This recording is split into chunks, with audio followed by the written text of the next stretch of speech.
ভাই গাড়ি ভাড়া কত পড়লো আপনাদের? 14,000। আমরা কিন্তু এখানে দেখতে পাচ্ছি বেশ অনেকগুলো গরু কিনে বেঁধে রেখেছে, এখানে আবার গাড়ি লোড করছে। আসসালামু আলাইকুম ভাই, এসছেন কোথেকে? ঢাকা থেকে। ঢাকা থেকে সব ঢাকাতে নিয়ে যাবেন? ঢাকা। কোন জায়গায় হাটে বিক্রি করবেন? হাটে বিক্রি করার কষার দোকান আছে। ও কষায়ের দোকান আছে, আপনারা মাংস ব্যবসায়ী? জি, জি, জি। আচ্ছা, এই মহিষ কত টাকায় কিনলেন ভাই? 2,35,000। 2,35,000 টাকা একটা মহিষ কিনেছে।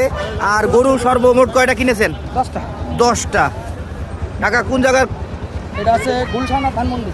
গুলশান আর ধানমন্ডির মাংস বাজারে কিন্তু বিক্রি করবে।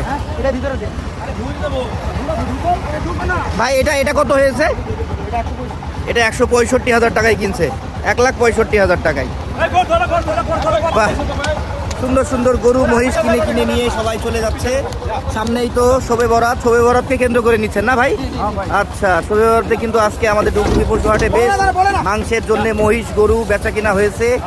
আপনারা যারা আসেননি তারা তো নিতে পারলেন না, শবে বরাত কেন্দ্র করে যারা এসেছিল তারা কিন্তু বেশ গরু ছাগল মহিষ কিনে নিয়ে চলে যাচ্ছে যে যার গন্তব্যে।